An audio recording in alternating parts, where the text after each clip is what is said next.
دین اسلام نے ایک معاشرے میں رہتے ہوئے جہاں بہت سے اصول بتائے، وہاں اسلام نے نکاح اور شادی کے تصور پر بھی تفصیلی دلائل کے ساتھ بات کی۔ آج کا ہمارا topic the concept of marriage in Islam. السلام علیکم ورحمۃ اللہ وبرکاتہ۔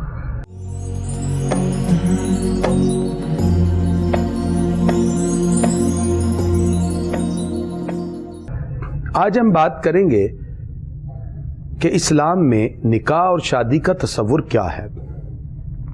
دین اسلام حلال راستوں کی طرف آنے کے لیے نکاح کا تصور دیتا ہے۔ اسلام یہ چاہتا ہے کہ معاشرے میں برائی کو روکا جائے اور بڑھتی ہوئی بے راروی کا خاتمہ کیا جائے۔ اسی لیے دین اسلام نے ہمیں جائز راستوں کا انتخاب کرنے کا حکم دیا، کیونکہ اسلام سوچ کو بھی پاکیزہ رکھتا ہے اور دین اسلام فکر کو بھی پاکیزہ رکھنے کا حکم دیتا ہے۔ اللہ تعالیٰ نے سورۃ النساء کے اندر مختلف آیات میں نکاح کے احکام ذکر کیے۔ نکاح در حقیقت تعلق مابین جوڑنے کا نام ہے۔ نکاح زوجین کے آپس کے تعلق کو شریعت کے ضابطے کے مطابق جوڑنے کا نام ہے۔ نکاح اس مقدس کانٹریکٹ کو کہتے ہیں جس کے ذریعے میاں بیوی کے درمیان، زوجین کے درمیان ایک مقدس رشتہ قائم ہو جاتا ہے۔ اللہ تعالیٰ نے قرآن مجید فرقان حمید میں ارشاد فرمایا، فَانْكِحُوا مَا طَابَ لَكُم مِّنَ النِّسَاءِ مَثْنَىٰ وَثُلَاثَ وَرُبَاع۔ نکاح کرو جو تمہیں پسند آئیں، دو دو، تین تین، چار تک۔ اسلام نے قرآن مجید میں خاص طور پہ نکاح کے لیے فَانْكِحُوا کا لفظ ذکر کر دیا۔ حضور اکرم صلی اللہ علیہ وسلم فرماتے ہیں النکاح من سنتی، نکاح میری سنت ہے۔ فمن راغب عن سنتی فلیس منی، اور فرمایا جس نے میری سنت سے منہ موڑا وہ مجھ میں سے نہیں۔ اسے پتہ چلا کہ یہ حضور اکرم صلی اللہ علیہ وسلم کی سنت اور آپ کا طریقہ ہے۔ اسی وجہ سے دین اسلام نے نکاح کی ترغیب دلائی اور نکاح کے حوالے سے احکام بھی ذکر فرما دیے۔ نکاح کچھ قیود اور حدود کے ساتھ کیا جاتا ہے۔ اسلام نے نکاح کی جب ترغیب دلائی تو وہاں کچھ اصول بتائے۔ میاں بیوی کے درمیان تعلق کو جوڑنے کے لیے ایک جائز راستہ بتایا، اور اس جائز راستے سے انسان کی آگے نسل چلتی ہے، اور اسلام چاہتا ہے کہ پاکیزہ نسل کے لیے ایک پاکیزہ کانٹریکٹ اور ایک مقدس تعلق کے ساتھ زوجین کو جوڑ دیا جائے۔ دین اسلام نے جہاں بہت سے حقوق بتائے وہاں زوجین کے بھی حقوق بتائے۔ نکاح اور رشتے کی تلاش میں اسلام کا کانسیپٹ بالکل واضح ہے۔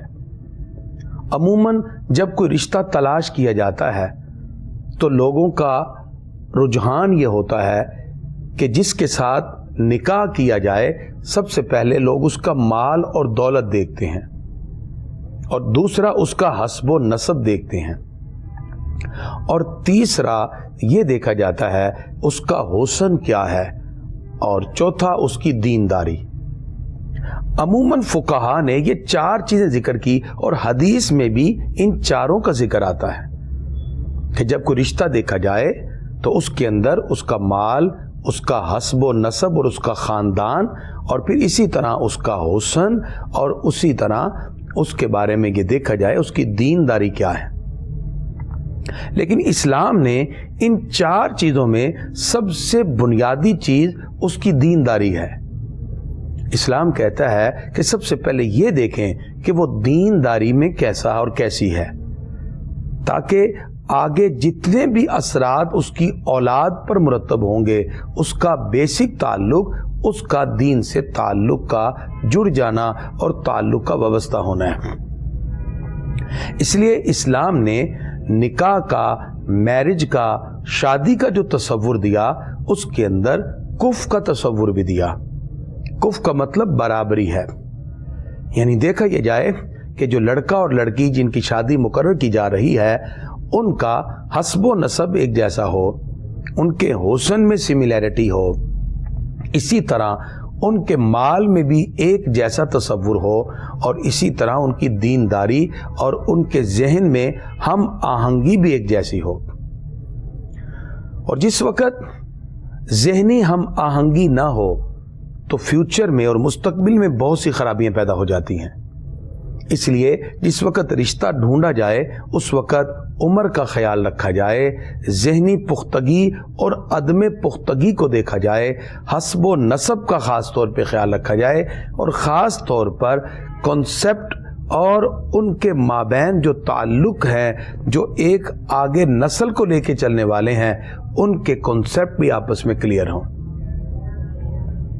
دین اسلام نے اس حوالے سے بالکل واضح احکام ارشاد فرما دیے، اور اسلام نے یہاں ایک دوسرے کے مابین ایسا تصور نہیں رکھا کہ کسی طرح کسی کو اٹھا کے کسی کھونٹے پہ باندھ دیا جائے، بلکہ اس میں رضا کی بات کی گئی، اس میں مشورے کی بات رکھی، اس کا کنسیپٹ اس انداز میں واضح کیا تاکہ مابین زندگی میں آنے والے اوقات میں کہیں غلط فہمیاں پیدا نہ ہو جائیں۔ اس لیے خاندانوں میں جس وقت رشتہ طے کیا جائے اس میں خاص طور پہ دیکھا جائے کہ کیا دونوں میں ہم آہنگی ہے۔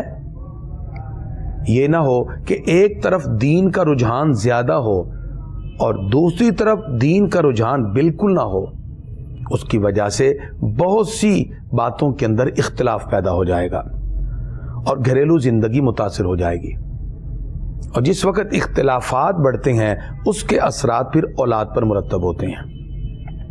اسلام ایک فیملی سسٹم کی ڈیولپمنٹ کی بات کرتا ہے۔ معاشرہ اس کی بنیادی اکائی فرد ہے، فرد سے پھر افراد بنتے ہیں، افراد سے پھر خاندان ہے، اور اسی طرح پھر فیملی اور خاندان سے بڑھتے بڑھتے ایک معاشرہ معرض وجود میں آتا ہے۔ اور جس وقت گھر اور فیملی کا سکون نہ ہو اور آپس کے معاملات میں جس وقت عدم برداشت کی کیفیت پیدا ہو جائے یا کسی نہ کسی اعتبار سے عدم رجحان کا معاملہ ہو، ذہن آپس میں نہ ملے، ہم آہنگی نہ ہو، جذبات کی قدر نہ کی جائے، تو پھر آہستہ آہستہ وہ فیملی آپس میں مضبوط ہونے کی بجائے ٹوٹنے لگ جاتی ہے۔ لوگوں کے تصورات مابین نہ ملنے کی وجہ سے خاندانوں میں دوری پیدا ہو جاتی ہے۔ تو اسلام نے نکاح کا جو کنسیپٹ دیا اور شادی کا جو تصور رکھا، اس کے اندر یہ خاص طور پہ ایلیمنٹ رکھا کہ ان کے مابین تعلق کو دیکھا جائے، ان کے خاندانی روابط کو دیکھا جائے۔ اس لیے پہلے منگنی کا تصور رکھا۔ عموماً منگنی کے بعد ایک دوسرے خاندان کے معاملات کو دیکھنے کا موقع ملتا ہے۔ بعض خاندان کی روایات ہوتی ہیں، بعض کے اپنے طور طریقے ہوتے ہیں، ان طور طریقے اور روایات کے مطابق خاندانی اقدار کی شناخت بنتی ہے، اور بعض ایسے خاندان ہیں جو اپنی اقدار اور اپنی روایت پہ قائم رہتے ہیں، لیکن اگر وہ اقدار اسلام کے اصولوں کے مطابق ہیں تو اسلام اس کی حوصلہ افزائی کرتا ہے۔ اسلام ان رسومات کی اور ان اقدار کی اور ان روایات کی مذمت کرتا ہے جو اسلام کے اصول کے خلاف ہو۔ حضور اکرم صلی اللہ تعالی علیہ وسلم نے جس معاشرے میں اسلام کی بنیاد رکھی تو وہاں بہت سی رسومات کو پایا، بہت سی اقدار اور روایات کو پایا، تو نبی کریم صلی اللہ علیہ وسلم نے تمام روایات کو یکسر مسترد نہیں کیا۔ جو باتیں شریعت اسماعیلیہ کے مطابق پائیں آپ نے ان کو ایز اٹ از رکھا، ان کو برقرار رکھا، اور جو خاندانی اقدار اسلام کے اصول اور شریعت اسماعیلیہ کے موافق نہ تھیں یا اخلاقی طور پر وہ مناسب نہ تھیں تو ان اقدار کو اور روایات اور رسوم و رواج کو چینج کر دیا۔ ان رسومات اور رواج کو چینج کرنے کی وجہ سے ایک بہترین معاشرہ تشکیل پا گیا۔ تشکیل معاشرت کے لیے ہمیں نکاح اور شادی کو سادہ بنانے کی ضرورت ہے۔ نکاح اور شادی کی جتنی ہم چیزوں میں لگژری چیزیں شامل کرتے جائیں گے اتنی یہ چیزیں مشکل ہوتی جائیں گی۔ آج یہ نکاح اور شادی اس لیے مشکل ہوتے گئے کہ آج لڑکی والوں کی ڈیمانڈ اور لڑکے والوں کی ڈیمانڈ اور ان کی فہرستیں طویل سے طویل تر ہوتی جا رہی ہیں، جس کی وجہ سے آج دونوں طرف سے جب خلیج پیدا ہوئی تو اس کی وجہ سے نکاح کا سسٹم شادی کے بے جا رسومات اور بے جا اقدار اور روایات اور خاندانی معاملات کی وجہ سے آج بہت سی بیٹیاں گھروں میں بیٹھی بوڑھی ہو گئی۔ نکاح ایک مقدس کانٹریکٹ کا نام ہے اور انسان اور کائنات کے اندر اللہ تعالیٰ نے کچھ چیزیں ایسی رکھیں جو انسان کی نیچر اور فطرت میں شامل ہیں۔ انسان کی فطرت اور انسان کی نیچر وجود زن کی متلاشی ہے۔ انسان اپنی زندگی میں تنہائی کو کبھی بھی اپنی زندگی کے ساتھ جوڑ کر نہیں چل سکتا، اور جس وقت وجود زن کا تصور ہمیں کانسیپٹ اسلام کے دامن میں ملتا ہے تو جناب حوا علیہ السلام کا تصور ابھرتا ہے۔ حضرت آدم علیہ السلام کی جب تخلیق ہوئی، آپ جنت میں ہیں اور تنہا ہیں، آپ کو محسوس ہوا اور آپ نے تنہائی کو فیل کیا، تو اللہ تعالیٰ نے آپ جب عصر کے قریب آرام فرما تھے، آپ کی بائیں پسلی سے کچھ حصہ نکال کر حضرت حوا علیہ السلام کی تخلیق فرمائی۔ مورخین نے اور اسی طرح تاریخ دانوں نے لکھا اور روایات اور حکایات میں بھی یہ بات آتی ہے کہ آدم علیہ السلام جب بیدار ہوئے تو اپنے قریب حوا علیہ السلام کو پایا۔ آپ ان کی طرف بڑھنے لگے تو حکم ہوا، اے آدم پہلے حق مہر تو ادا کیجئے۔ تو اللہ کی بارگاہ میں عرض کیا، یا اللہ میں کیا حق مہر ادا کروں؟ فرمایا میرے محبوب پہ درود پاک پڑھیے، یہی آپ کا حق مہر ہوگا۔ اس کا مطلب آدم و حوا علیہ السلام کا جنت میں رہنا اور جناب آدم علیہ السلام کا تنہا رہنا اس بات کا متقاضی تھا کہ کوئی نہ کوئی تو ہو جن کے ساتھ یہ زندگی گزار سکے۔ ایسے ہی کچھ چیزیں اللہ تعالیٰ نے انسان کی نیچر میں رکھی ہیں۔ انسان اپنی زندگی کا ایک وقت تنہائی اور اکیلا گزار سکتا ہے، اس کے بعد اس کو زندگی میں اپنے کسی جیون ساتھی کی ضرورت محسوس ہوتی ہے۔ جتنے بھی انبیاء کرام تشریف لائے وہ انبیاء کرام کسی نہ کسی اعتبار سے نکاح کے تعلق سے جڑتے گئے، اور یہ وہ نکاح کا جو تعلق تھا ہر شریعت میں جدا جدا رکھا گیا۔ حضرت آدم علیہ السلام کی پھر جتنی اولاد آگے ہوئیں، اسی طرح ایک حمل سے پیدا ہونے والے بیٹا بیٹی کا نکاح اگلے حمل سے پیدا ہونے والے بیٹا بیٹی کے ساتھ کر دیا جاتا، اور اسی طرح یہ انسان پھیلتے گئے۔ اللہ تعالیٰ ارشاد فرماتا ہے، یا ایھا الناس، اے لوگو، انا خلقناکم من ذکر و انثی، بے شک ہم نے تمہیں ایک مرد اور عورت سے بنایا، ایک مرد اور عورت سے تخلیق کیا۔ ایک مرد اور عورت سے مراد آدم و حوا علیہ السلام۔ دین اسلام نے نسب اور حسب کی پاکیزگی کے لیے نکاح کے مقدس رشتے کا تصور رکھا۔ اسی لیے دین اسلام میں نکاح اور شادی کا کانسیپٹ اس لیے ہے تاکہ انسان کا نسب اور حسب محفوظ ہو جائے، اس کے آنے والی نسل بھی پاکیزہ ہوتی جائے۔ اسی پاکیزگی حسب اور نسب کی وجہ سے اسلام نے نکاح اور اس کے پیرامیٹر ذکر فرما دیے۔ نکاح کے بنیادی طور پر دو نکاح کی شرائط ہیں۔ نکاح کے لیے ایک شرط ایجاب و قبول ہے۔ ایجاب اسے کہتے ہیں مرد و زن میں لڑکا یا لڑکی میں سے جو سب سے پہلے کہے وہ ایجاب ہے، اور جو بعد میں کہے وہ قبول ہے۔ ہمارے ہاں عموماً جب نکاح ہوتا ہے تو پہلے بیٹی سے پوچھا جاتا ہے کہ آپ کا فلاں بن فلاں سے نکاح کیا جا رہا ہے، کیا آپ کی طرف سے اجازت ہے؟ یہ ایجاب ہے، اس سے اجازت لی جاتی ہے۔ اور اس کے بعد لڑکے سے پوچھا جاتا ہے کہ تمہارا فلانا بنت فلانا کے ساتھ نکاح کیا، کیا تم نے قبول کیا؟ اس نے قبول کرنا ہے، اور اس کی قبولیت میں 2 گواہوں کا بیک وقت سننا شرط ہے۔ نکاح بغیر گواہوں کے نہیں ہوتا۔ اللہ تعالیٰ قرآن مجید میں فرماتا ہے وَاسْتَشْهِدُوا شَهِيدَيْنِ مِن رِجَالِكُمْ، یعنی 2 مرد گواہ ہوں یا 1 مرد اور 2 عورتیں۔ گواہی کا کرائیٹیریا قرآن میں ذکر کر دیا گیا، لہذا گواہوں کے بغیر نکاح نہیں ہوگا، گواہی کو لازم قرار دیا گیا۔ اسی لیے نکاح کی بنیادی 2 شرطیں ہیں، ایجاب و قبول اور گواہان کی موجودگی میں نکاح ہوتا ہے۔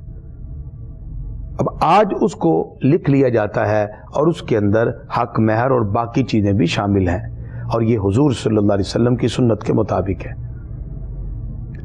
نکاح وہ مقدس کانٹریکٹ ہے جس کے اندر اسلام نے یہ ایلیمنٹ رکھا کہ اگر اس کے ارکان پورے ہو جائیں، ایجاب و قبول اور گواہ، اس کا ایلیمنٹ پورا ہو جائے، تو پھر ہم اس نکاح کو منعقد کہتے ہیں۔ آج کل مختلف یونیورسٹیز کے اندر ایسا سلسلہ ہوتا ہے کہ بچے بچیاں چونکہ کلاسز میں پڑھتی ہیں، اپنی ریسرچ گروپ میں کر رہی ہوتی ہیں، تو بعض مذاق میں کہہ دیتے ہیں کہ میں نے تم سے نکاح کیا، اور دوسرا اس کو سن کر اس سے کہتا ہے جی میں نے قبول کیا، اور یہ بات جب 2 شخصوں نے سن لی تو نکاح قائم ہو گیا۔ نکاح مذاق میں بھی ہو جاتا ہے، اس لیے شریعت نے کچھ چیزیں ایسی رکھی جو کہ مذاق میں بھی ہو جائیں گی، جیسے طلاق ہے مذاق میں بھی ہو جاتی ہے، نکاح بھی ہو جاتا ہے۔ اس طرح ایسے جملوں سے بچنا چاہیے اور ایسے کاموں میں مذاق نہیں کرنا چاہیے، وگرنہ یہ نکاح منعقد ہو جائے گا، اب وہ اس کی وائف ہے۔ جب تک کہ وہ طلاق نہ دے، یہ عورت یا یہ لڑکی اب کسی اور سے نکاح نہیں کر سکتی، وگرنہ وہ نکاح فاسد ہوگا اور وہ نکاح پہ نکاح ہوگا۔ اس لیے نکاح کے لیے جو 2 بنیادی شرطیں رکھی گئیں وہ ایجاب و قبول اور گواہ ہے۔ نکاح کے اندر حق مہر یہ عورت کا حق ہوتا ہے۔ حق مہر کے بارے میں شریعت نے کوئی لمیٹیشن مقرر نہیں کی، جو میاں بیوی کے درمیان یا ان کے وارثوں کے درمیان میوچول انڈرسٹینڈنگ سے طے ہو جائے وہی حق مہر شرعی حق مہر ہوتا ہے۔ شریعت نے کوئی لمیٹیشن نہیں بتائی، البتہ فقہا نے کم از کم 10 درہم کی مقدار کو مقرر کیا تاکہ عورت کو حق مہر دیتے ہوئے اس کی عزت نفس کا خیال رکھا جائے۔ کم سے کم 10 درہم ہوں، یہ فقہا نے مقرر کیا۔ 10 درہم جو ہے وہ چاندی کی قیمت کے مطابق مقرر کیے جاتے ہیں، وہ تقریباً 2 تولہ 7 ماشے اور 8 رتی کے مطابق وزن بنتا ہے۔ کم از کم اتنی قیمت ضرور ہو جو آج کل چاندی کی بدلتی قیمت کے ساتھ ساتھ مقرر کر دیا جاتا ہے، جو کم از کم 5,000 روپے کے قریب بنتا ہے۔ باقی جتنا بھی زیادہ کوئی دے سکتا ہے وہ دے۔ حضور اکرم صلی اللہ علیہ وسلم کے بارے میں مختلف روایات میں آتا ہے کہ آپ نے اپنی زوجہ حضرت خدیجہ رضی اللہ تعالی عنہا کو 31 تولے سونا حق مہر دیا، اور باقی میں 40 درہم 400 درہم کا بھی ذکر آتا ہے کہ آپ نے ازواج مطہرات کو حق مہر ادا کیا۔ تو تقریباً 450 تولے کا بھی ذکر ہے جو آج کی ویلیو کے مطابق ہے۔ حق مہر جو بھی میوچل انڈرسٹینڈنگ سے طے ہوگا وہی ادا کر دیا جاتا ہے۔ اور چونکہ اسلام نے نان و نفقہ اور خرچہ یہ مرد پر لازم قرار دیا اور عورت کا حق ہے، اس لیے بعض مقام پر اس کو لکھ لیا جاتا ہے، اور اگر اس کو لکھ لیا جائے تو پھر اس کے مطابق مرد ماہانہ وہ خرچہ دینے کا پابند ہوتا ہے۔ نکاح کے اندر اسلام نے بہت سے اصول ہمیں وعدے کر دیے، اسی لیے اب نکاح صرف زبانی کلامی بات نہیں، اب اورل نکاح نہیں ہوتا بلکہ اس کو فارم میں درج کیا جاتا ہے، اور فارم میں جب درج کیا جاتا ہے اس کی تمام حدود و قیود کے مطابق ہی درج کیا جاتا ہے۔ اس میں مرد اور عورت کی طرف سے گواہ مقرر ہوتے ہیں. اسی لیے اگر لڑکا خود موجود نہ ہو تو پھر اس کی طرف سے کوئی وکیل بنتا ہے. نکاح آن لائن بھی کیا جا سکتا ہے. اگر کوئی لڑکا کسی اور ملک میں ہے یا لڑکی کسی اور ملک میں ہے اور آن لائن نکاح کیا جائے تو اس کی صورتحال یہ ہوگی کہ لڑکا یا لڑکی کی طرف سے وکیل مقرر کیا جائے گا. اگر لڑکی موجود ہے اور لڑکا کسی اور کنٹری میں ہے تو نکاح کے لیے وکیل مقرر ہوگا اور وکیل لڑکے کی طرف سے ایجاب و قبول کرے گا. اس کی صورتحال یہ ہوگی کہ آن لائن اگر لڑکا بھی سکرین پر موجود ہے تو وہ جس مقام پر نکاح ہو رہا ہے اپنے ماموں کو، اپنے کسی بھی والد کو یا کسی اور کو وکیل مقرر کر دے. تو اس صورت میں لڑکی کی طرف سے جب ایجاب ہوگا تو لڑکے کی طرف سے اس کا والد یا اس کا ماموں یا چچا وہ قبول کرے گا کہ میں اس لڑکے کی طرف سے اس لڑکی کے ایجاب کو قبول کرتا ہوں، اور اس کی قبولیت کو بھی 2 گواہوں کے سامنے ذکر کیا جائے گا. اس طرح نکاح اس لڑکے کا ہوگا کہ جو کسی اور کنٹری میں ہے. اس طرح آن لائن بھی نکاح ہو جاتا ہے. نکاح آن لائن ہو یا فزیکلی ہو، اس کے لیے شریعت کا کرائیٹیریا وہی ہے ایجاب و قبول اور گواہ. ایجاب و قبول میں میاں بیوی کی طرف سے بھی ہو سکتا ہے، ان کے وکیلوں کی طرف سے بھی ہو سکتا ہے. اگر لڑکی موجود نہیں یا لڑکی کا والد آ کے لڑکی کی طرف سے کہتا ہے کہ میں اپنی بیٹی سے اجازت لینے کے بعد اس کا نکاح فلاں لڑکے سے کرنے کے لیے ایجاب کرتا ہوں، تو اس کی ایجاب یا اس کی اجازت سے لڑکا قبول کرے تو بھی نکاح ہو جاتا ہے. نکاح کے لیے ایجاب و قبول، گواہ شرط ہے. البتہ گواہی ضروری ہے. یہ نکاح نہیں ہوتا کہ لڑکا لڑکی کہے ہم اللہ کو گواہ بنا کے نکاح کرتے ہیں. ایسے نکاح نہیں ہوتا، کیونکہ گواہی میں جیسے 2 مرد ہوں یا 1 مرد اور 2 عورتیں، اگر وہ صرف کہیں کہ ہم نے اللہ کو گواہ بنایا اور نکاح کیا، ایسے نکاح نہیں ہوتا. گواہی کے لیے جو کرائیٹیریا شریعت نے مقرر کیا وہ لازم ہے، اور پھر اس کے بعد ہی نکاح ہوگا. اور دین اسلام نے نکاح کے حوالے سے جو لمیٹیشن مقرر کی، اس میں معاشرتی برائی سے بچنے کے لیے، اخلاقی برائی سے بچنے کے لیے ان تمام تصورات کو لازم قرار دیا تاکہ ایک بہترین معاشرہ تشکیل پائے. اسلام قطعاً اجازت نہیں دیتا ایسے عمل کی جس سے معاشرے میں برائی پھیلے، سماجی برائی ہو، معاشرتی برائی ہو یا بدکاری کے راستے کھلیں. اسلام چاہتا یہ ہے کہ لوگوں میں حسن خلق پیدا ہو اور انسان کا اخلاق بلند ہو جائے. جس وقت حسن خلق ہوگا، اور وہ اسی وقت قائم ہے جس وقت آپ حلال رشتوں کے مطابق ایک مقدس کانٹریکٹ کے ذریعے نکاح کو عام کرنے کی کوشش کریں گے. اسلام بے حیائی سے روکتا ہے، بدکاری سے روکتا ہے. اسلام حسب و نسب کی حفاظت کا حکم اور درس دیتا ہے. یہی وہ تصور ہے جس سے جڑ کر انسان کامیابی کی راہوں پر گامزن ہوتا ہے.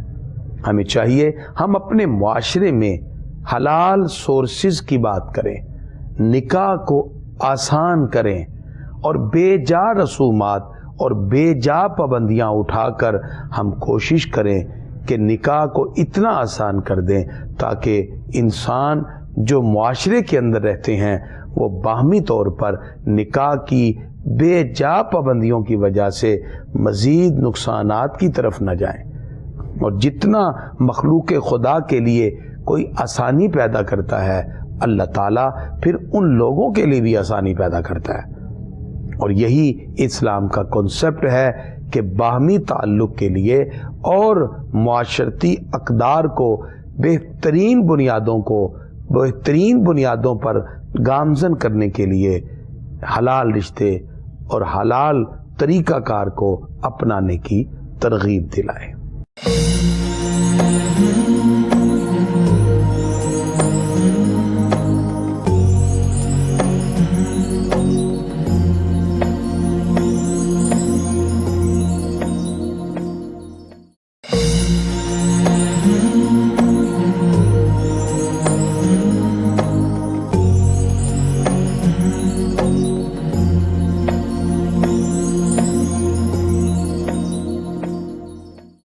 دین اسلام نے نکاح کے حوالے سے جو اصول اور ضوابط ہمیں بتائے، اس کے اندر ایک تو پیرنٹس اور والدین کے لیے کہا گیا کہ ان کی رضا میں اولاد کو اپنی خوشی سمجھنی چاہیے. اس لیے اسلام نے ارینج میرج کی بھی اجازت دی اور اسلام نے لو میرج کی بھی اجازت دی. لو میرج کو جو عموماً نیگیٹیوٹی کے ساتھ دیکھا جاتا ہے وہ ایک غلط تصور ہے. اسلام بے حیائی کے فروغ کی بات نہیں کرتا. ایک فیملی میں، ایک خاندان میں اگر کزن ہیں اور وہاں آپس میں ظاہری بات ہے ایک فیملی اور خاندان میں لوگ رہتے ہیں اور ان کے والدین ان کے مابین ایک رشتہ آپس میں طے کر دیتے ہیں یا ان دونوں کی خواہش سے طے کر دیا جاتا ہے، تو اس کی اسلام نے کہیں بھی ممانعت نہیں کی.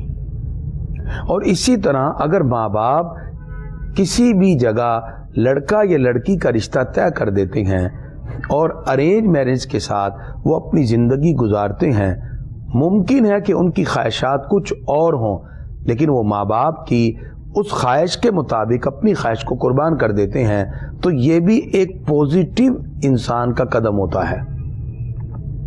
ماں باپ چونکہ زندگی کے مراحل سے گزر چکے ہیں، وہ وہاں تک نظر رکھتے ہیں جہاں تک ابھی بچوں کی نظر نہیں. اس لیے بچوں کو چاہیے اپنے ماں باپ کی خواہش کو سب سے پہلے دیکھیں اور ان کی رضا پر اپنی رضا کو قربان کر دیں. اس لیے کہ ماں باپ ایک ایسا مخلص رشتہ ہوتا ہے جو اپنی اولاد کے لیے برا نہیں چاہتا. ماں باپ ہمیشہ اولاد کے لیے اچھا ہی چاہیں گے.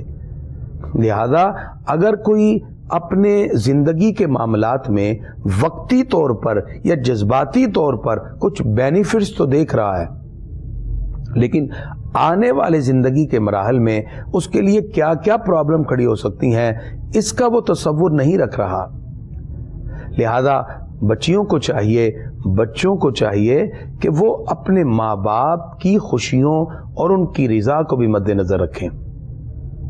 اس لیے عموماً ان تمام چیزوں کے مطابق ہی نکاح کے معاملات کو طے کرنا چاہیے. البتہ اسلام نے اس کی بھی اجازت دی ہے کہ مرد و عورت یا لڑکا اور لڑکی اپنی خواہش کا اظہار کرے اور ماں باپ کو بھی چاہیے کہ وہ ان کے ساتھ مشورہ کریں، چونکہ زندگی تو لڑکا اور لڑکی نے گزارنی ہے. لہذا جس وقت رشتہ ڈھونڈا جائے تو حسب و نسب اس میں سملیرٹی ہو، حتی الامکان ان کی تعلیم اور ان کے حسن میں اور ان کے حسب و نسب کے معاملات اور ان کی باقی چیزوں میں بھی یکسانیت پائی جائے تاکہ آنے والے وقت میں پھر دلوں میں نفرتیں پیدا نہ ہوں. بعض مقام پر صرف اس وجہ سے خاندان میں شادی لڑکا اور لڑکی کی کر دی جاتی ہے کہ ہماری جائیداد کہیں باہر نہ چلی جائے، اور بعض وڈیروں میں تو طرح طرح کی رسومات ہے. وہ لڑکیوں کی شادی قرآن سے کر دیتے ہیں نعوذ باللہ کہ تاکہ پھر یہ ہماری جائیداد کسی اور کی طرف منتقل نہ ہو. یہ ایک ظلم ہے، اسلام اس کی قطعاً اجازت نہیں دیتا. لہذا لڑکا اور لڑکی کی خواہش اور ان کے مشاورت کے ساتھ ہی نکاح ترتیب دینا چاہیے اور اس میں کوئی ایسا عنصر پوشیدہ نہ ہو، کوئی ایسی بات پوشیدہ نہ ہو جس کی وجہ سے لوگ اپنے بینیفٹس یا اپنے معاملات کو یا اپنی چیزوں کو دیکھنا شروع ہو جائیں. لہذا دین اسلام نے اس مقام پر ہمیں کچھ اصول و قیود اس اعتبار سے بتائے کہ بحیثیت مسلمان انسان کو چاہیے وہ ہمیشہ ایسا قدم اٹھائے جو آنے والی زندگی میں اس کے لیے بہتری کے اسباب پیدا کرے. نکاح کے فیوچر پرسپیکٹیو کی طرف دیکھیں تو نکاح لڑکا اور لڑکی صرف جذباتی طور پر اپنے قدم اٹھا کر اپنی فیملی کو بدنام نہ کریں اور کورٹ میرج کی طرف جاتے ہوئے کہیں اپنے والدین کی ناراضگی اور ان کے دلوں سے نکلنے والی بد دعا کی وجہ سے ان کے مستقبل میں مزید پریشانیاں کھڑی نہ ہو جائیں. حتی الامکان کوشش کی جائے ماں باپ اپنی اولاد کے لیے ہمیشہ اچھائی کا تصور اپنے ذہن میں رکھتے ہیں، اور اگر اولاد کو محسوس ہو کہ ماں باپ کی طرف سے یہ فیصلہ درست نہیں ہو رہا، تو بجائے اس کے اوپر کسی بڑے ایکشن لینے کے فیملی کے کسی بڑے کو شامل کیا جائے، اس میں بیٹھ کر بات کی جائے، بڑوں کو اس مشورے میں شامل کر لیا جائے۔ بہت سے طریقے ہیں جس سے ایک اچھا جسٹر قائم کیا جا سکتا ہے، ایک اچھا مشورہ مابین طے کرتے ہوئے فیملی کے اندر ایک اچھا ماحول اور ایک اچھا طریقہ کار بنایا جا سکتا ہے۔ لیکن بے جا اپنے قدم غلط راہوں کی طرف اٹھا لینا اور پھر اس کے بعد نفرتوں کا ایک سلسلہ شروع ہو جانا، جس کی وجہ سے اور بھی بہن بھائیوں کی زندگی اور اس فیملی اور خاندان کی بدنامی کی وجہ سے لوگوں کی نظروں میں وہ گر جانا، یہ اس معاشرے میں ان کی رسوائی کا بھی سبب بنتا ہے اور دوسروں کے لیے بھی رسوائی کا سبب بن سکتا ہے۔ لہذا نکاح ایک مقدس کانٹریکٹ کا نام ہے۔